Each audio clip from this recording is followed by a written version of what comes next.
So today's topic is regenerativity. Blah, blah, blah. And it's our power to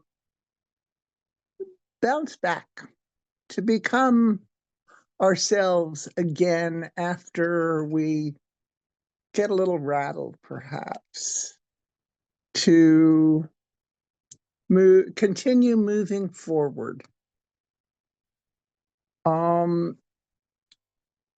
It's a lovely topic, and the concept is just wonderful. Today, I'd like to talk about three facets of regenerativity. The first is, sorry, the first is best described by the passage from Romans chapter 12, verse 2, that we're all familiar with. Be ye transformed by the renewing of your mind.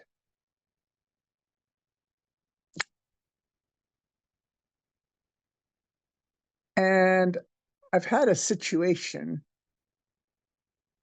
playing out in my life for the last many months that kind of gives you a feel for what this might mean to you. I developed a water leak in my front yard. Well, actually, it was in my side yard to start with. There was a big mud puddle in the side yard, and that sucker was deep. I mean, this was a puddle to end all puddles. It could even suck off a shoe. It did it to me twice. Some people never learn the first time. So after a while, I figured, well, let's do something about that. So I got busy and I called around to find a waterproofer. And I thought I could use the people who had done some work for me when I first bought this house, these 20 some years ago. But it turns out they've gone out of business. So I picked a new place.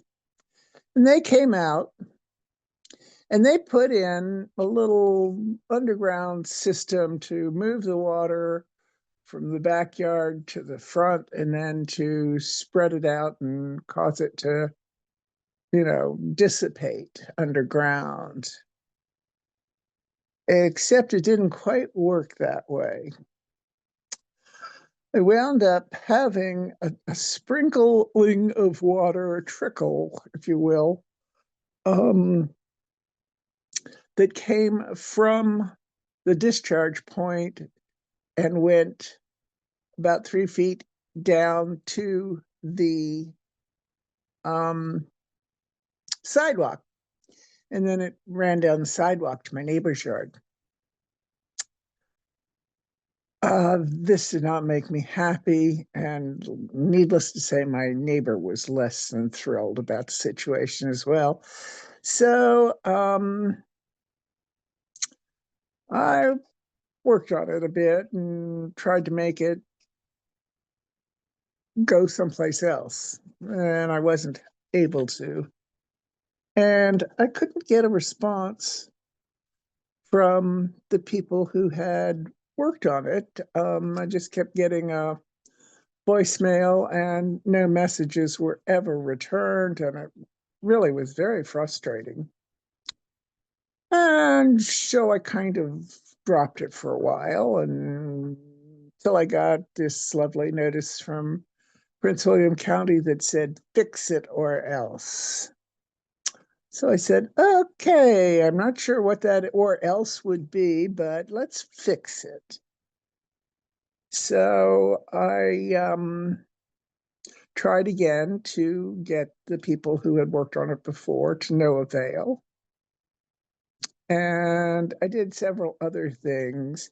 Notice here, I'm never saying that I prayed about it, because, well, I was all caught up in the drama of it, and it just didn't occur to me. Well, then I was taking this class with Jackie and a couple of people from Connecticut, and Josh Van Tassel was in there, and I we were talking about what was going on in our lives, and I mentioned this thing, and Jackie said, "Sounds like you need prayer. Who'd like to pray for Libby?" And so Josh did me a spectacular prayer. I mean, he had them coming back and doing this thing for free and all this other stuff, and it was great. And somehow Josh really stirred up the universe with that prayer, because within the following 2 or 3 weeks, I had gotten a call from a guy up in Maryland who said, "Did you report us to the Better Business Bureau?" And I said, "I didn't report you. I've never heard of you." He said, "Well, that's because we don't do work in Virginia."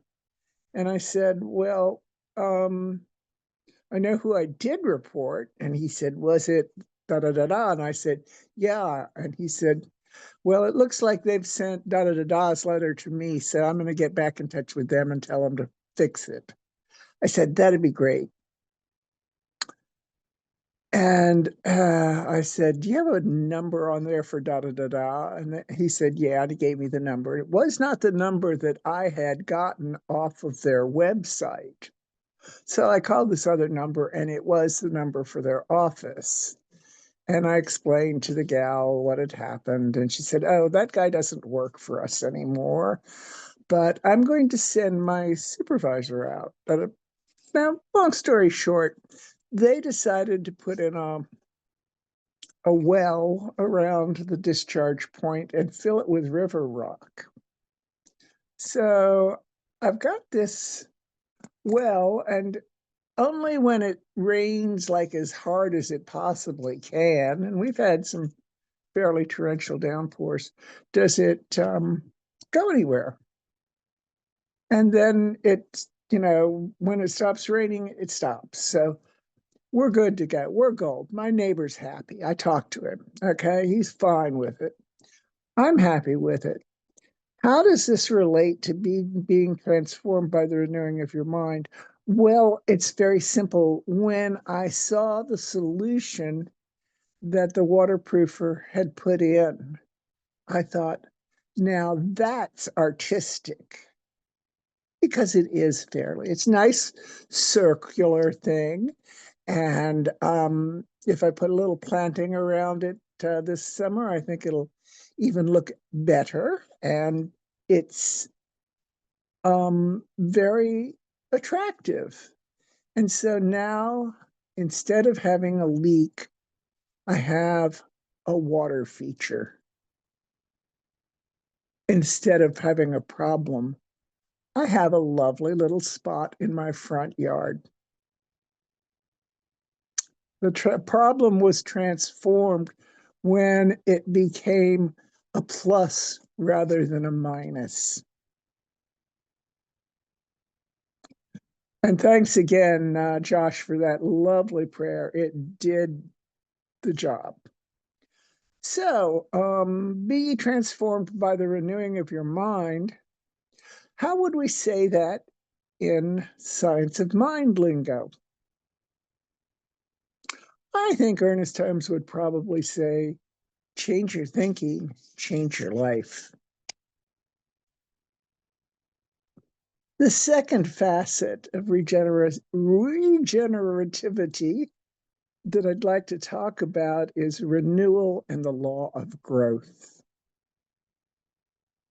The law of growth says that personal growth and change must begin from within, not through external forces or trying to control others.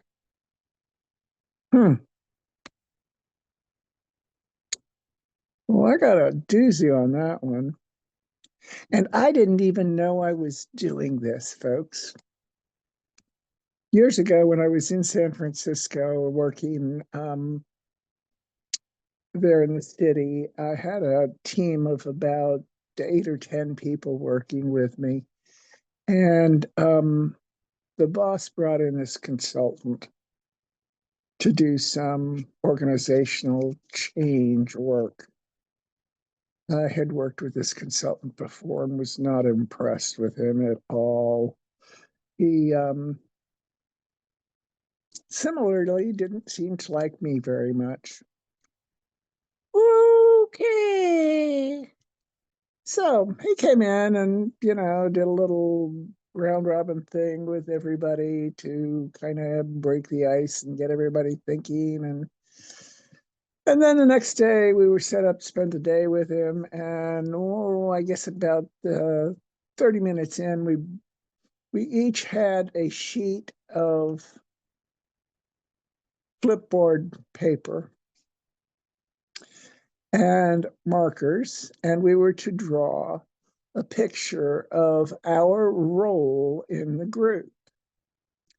Well, I was the group manager.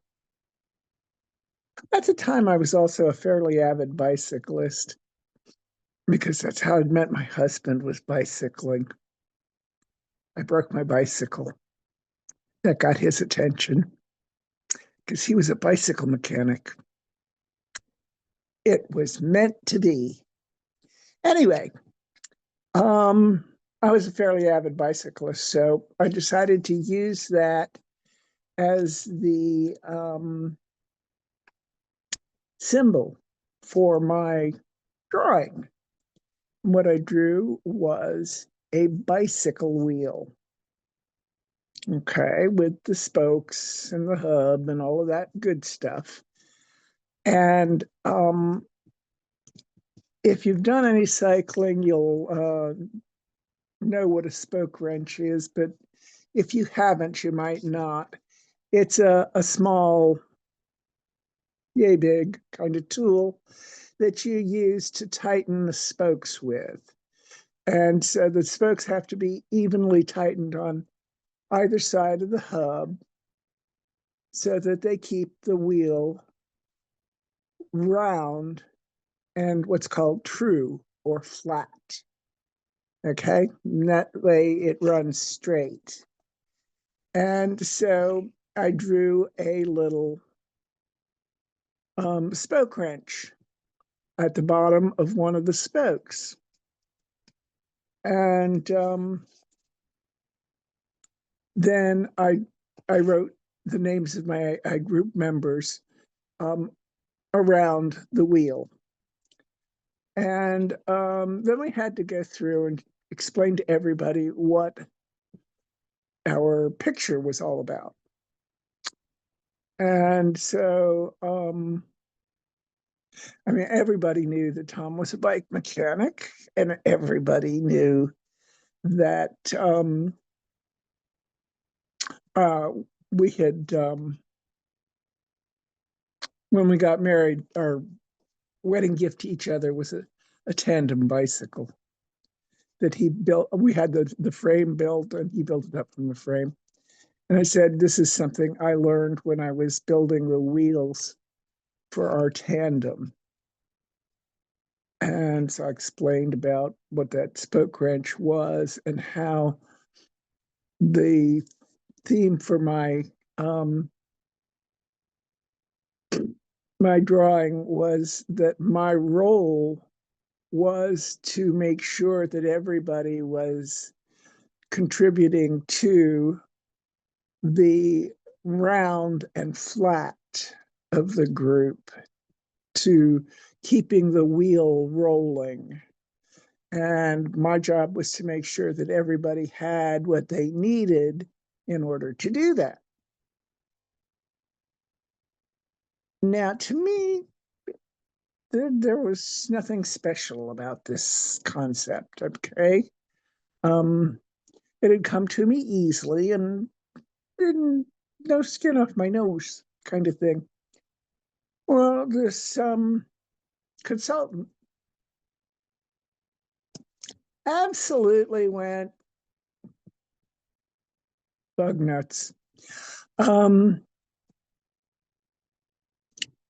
Went a little loony he said, "This is something I've never seen before from Libby. Um, I would have thought she was going to be out here doing something, and you were all going to be over here doing something, and she was above you, and da da da da. But here she is at the bottom of the page, and she's tinkering with and supporting you guys, and I think this shows tremendous personal growth." Well, I guess it did in a way, because when I'd come in there, it had been guns blazing and all that kind of stuff. I mean, my first action was to rewrite everybody's uh, performance standards. There was a reason for that, but that's not part of this discussion. Um, so, personal renewal and the law of growth in uh, science of mind language is kind of like the acorn oak analogy that Jackie shared with us earlier. Um, and Ernest said it as, even as the seed contains within itself all that is necessary to reproduce its own kind. And that's from the Science of Mind text on page 65.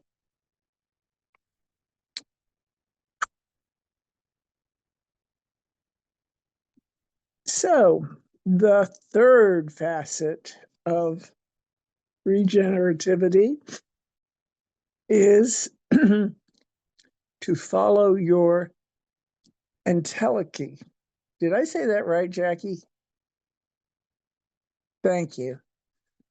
The definition of entelechy is the actualization of form-giving cause as contrasted with potential existence. Well, what does that actually mean? The actualization of form-giving cause as contrasted with potential existence.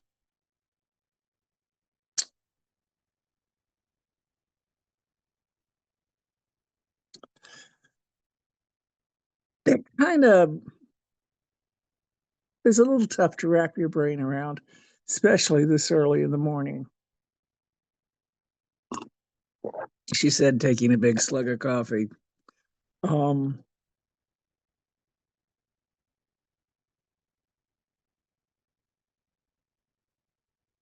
well, let me just talk about my experience and we'll take it from there.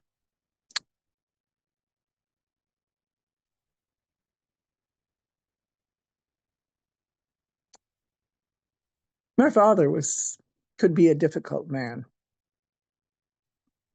He and I did not have a particularly close relationship, and it got a little worse as I got older.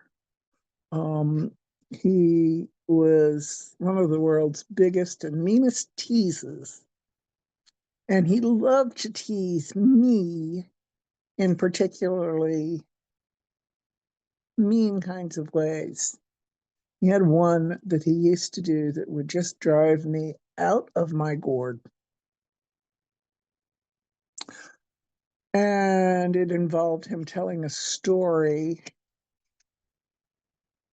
and then adding a tagline, a story about something that happened when I was about 4 years old. And then adding a tagline to it that was easily interpreted as I was loose, morally loose, which I really did not appreciate. I mean, it was just extremely hurtful. Um, so that incident happened when I was 4. And he told that story to anyone who would listen to it, I swear, until I was 32. Now, when I was 30, I was taking a class, and I don't remember what the class was, but I decided, okay, I'm going to hit Dad up with a little spiritual mind treatment and see what I can do here. I was fairly new to science of mind at that point, and didn't really grasp the concept that spiritual mind treatment is great for helping you make changes to your own behavior. It's not likely to make the same kind of changes to someone else's behavior. Ooh, okay, so treat, treat, treat, treat, treat, nothing, nothing, nothing. Treat, treat, treat, treat, treat. This goes on for about 2 years. Finally, Tom, my late husband, and I were down there at my parents' house visiting, and there were some other folks there, and my dad starts in on this story. I literally saw red. That day, I learned what that expression meant, saw red, because it just flashed in front of me, and it was a great big red blanket that covered everything. And so I turned to him and I said, Father, I'd like to speak with you in the kitchen now. And he tried to put me off, and it didn't work. And so we lined up in the kitchen, and I kind of let loose on him and said, if you ever tell that story again, you're never going to see me again. I will walk right out that front door, and I will never come back through it.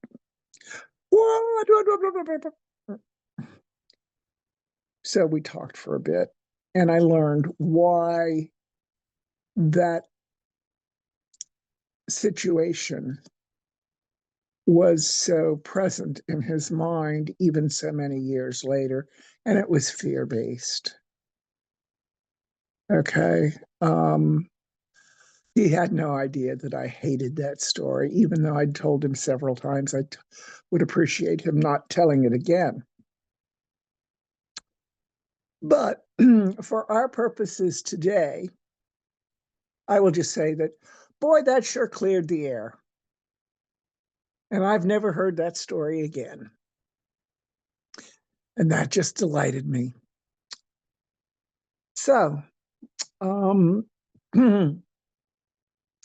my point here is that I did not achieve the desired effect of my prayer until I took action to make it happen. Entelechy. Or, as Ernest would say, treat and move your feet.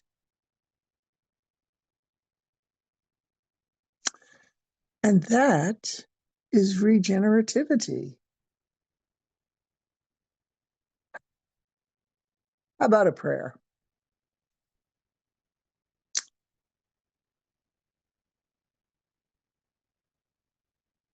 So comfy, everyone.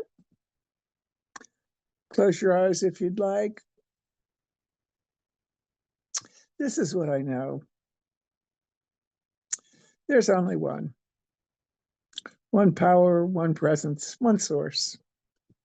The universe, the cosmos, and beyond. It's all one. And there's only one here. One of us. Because each of us came from that one source. Each of us is a seed, an acorn from the one oak.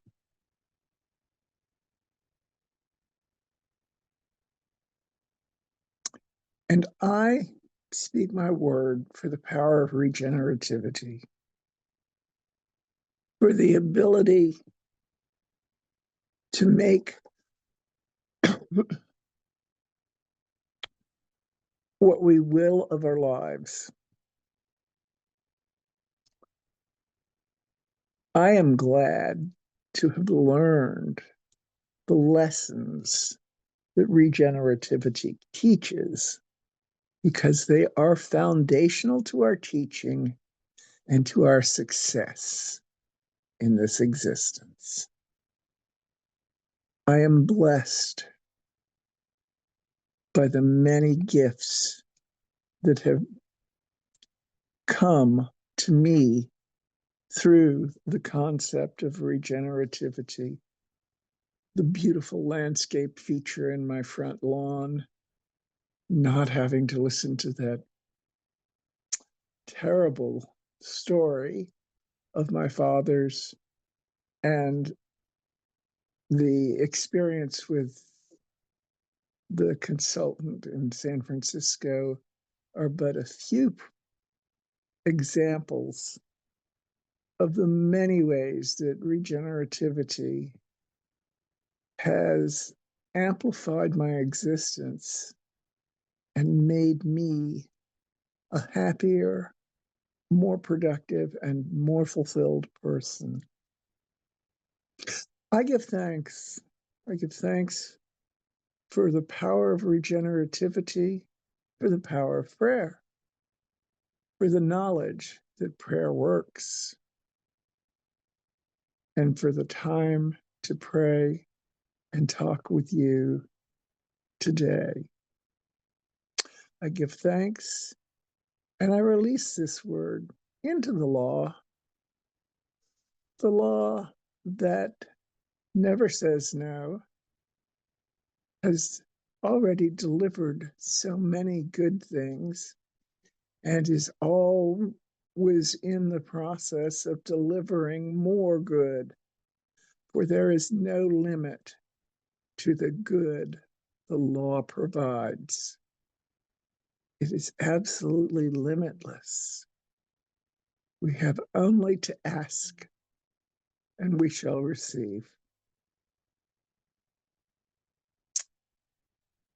And so I release this word into the law, knowing that it is already filled. I release, I let go, and together we bind it. And so it is.